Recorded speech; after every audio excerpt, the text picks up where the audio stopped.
manifest destiny.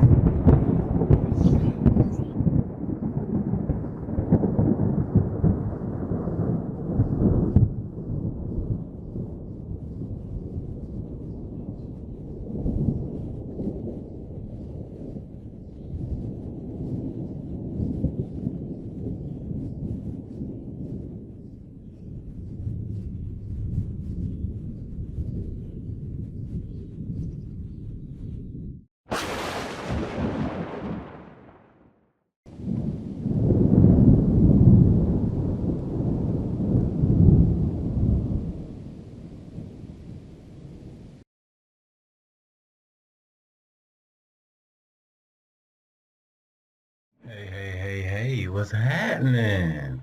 Okay, check this out. I don't want to make this a long video, but we want to talk about the law of attraction. Okay, first off, you are not attracting anything. Take the watch off. Take the watch off because you believe in time. And if you're trying to attract something, the first thing you cannot be a slave to time. So, okay, first thing I want you to do, if you have a watch on, take your watch off. All right, take your watch off. And then let's talk about these different principles. Now, the principles are these. Do you believe in spirituality? Do you believe in spirits? If you do believe in this, then you must know that you have good spirits around you and you have bad spirits around you. So, with that being the case, we're talking about the law of attraction, but we have to lay some groundwork first. So with that being the case, before you can even attract anything, you have to realize that you have good spirits around you and you have bad spirits around you. So, now, it works like this.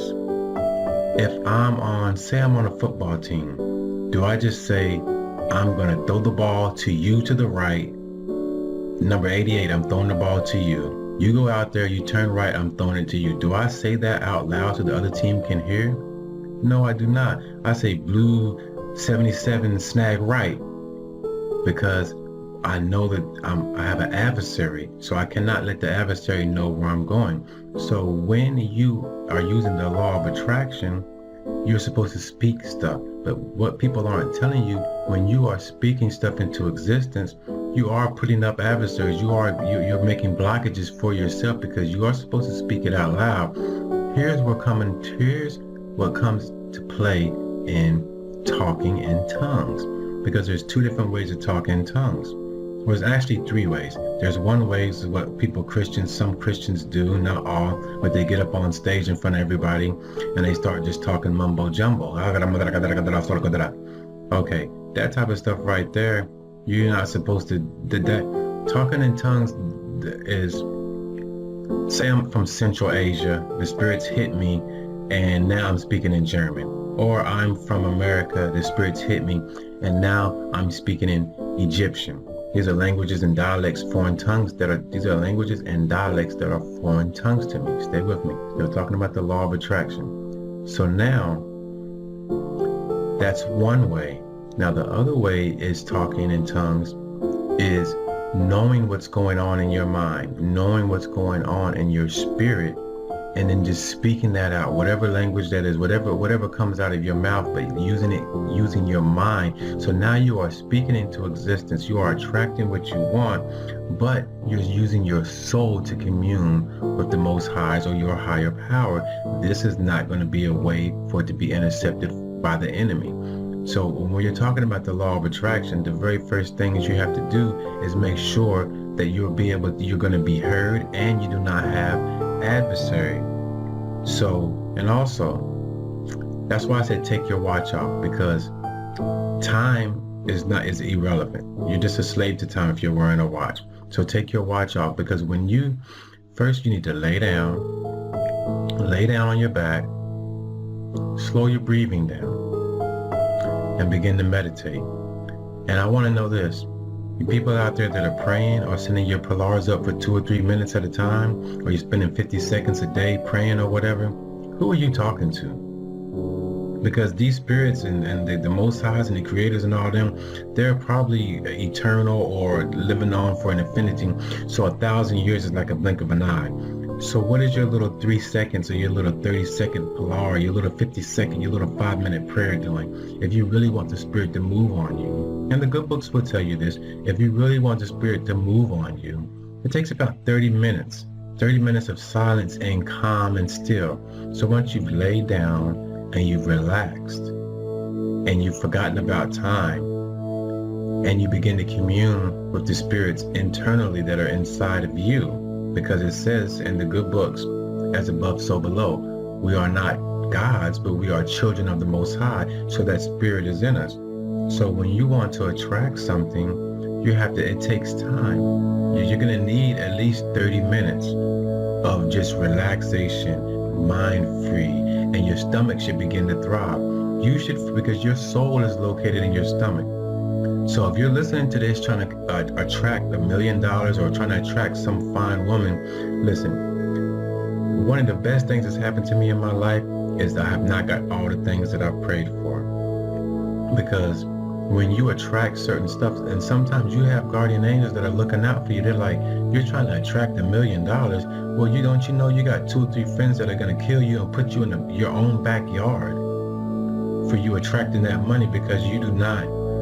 A lot of people, the first thing they do is whenever they do get a little bit of wealth, they want to go show it off. Well, actually, the first thing that you should do is want to secure your wealth. Put in some kind of financial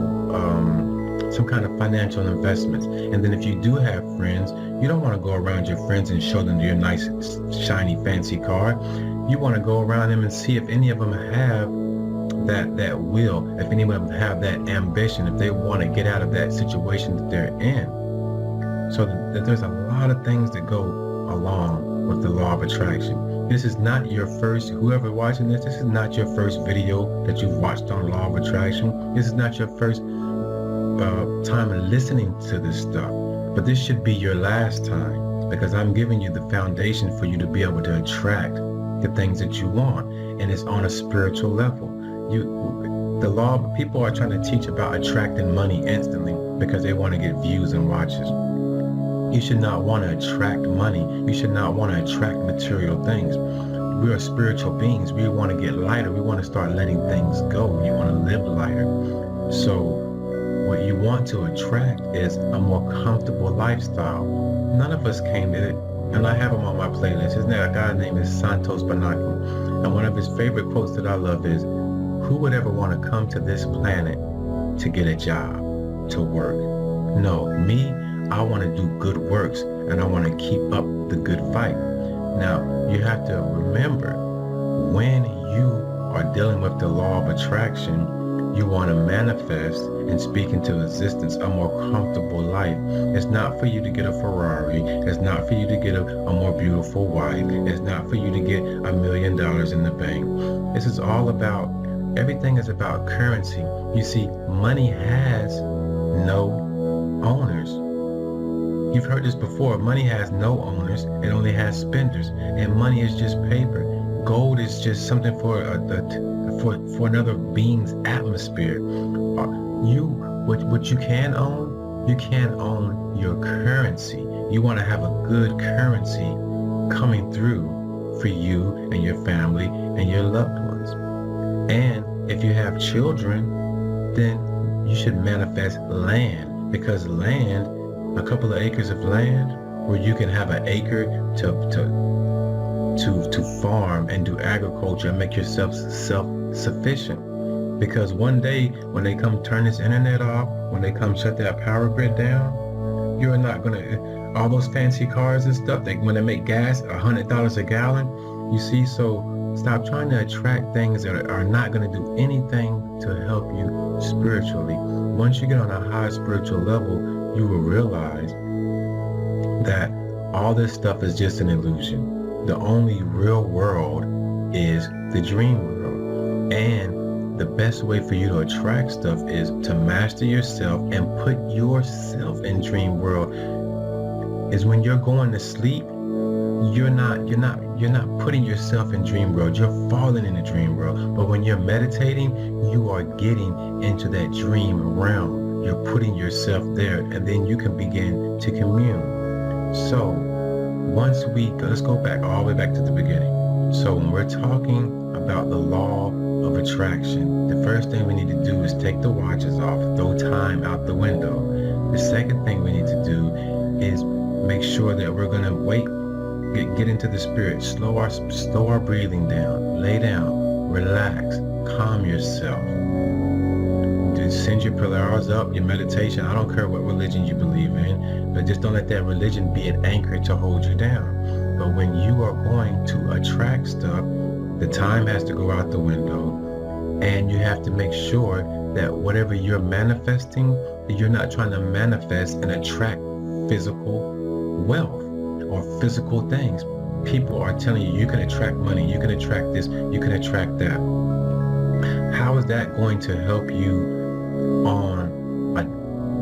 it doesn't matter how much money you attract, because normally the more money that we have, the more money that we spend. And also you have to remember this, the more money you have, money just makes you more of who you already were. So if you were a jerk, now you're a super jerk. If you were a great person, now you're a super great person. That's the way it works.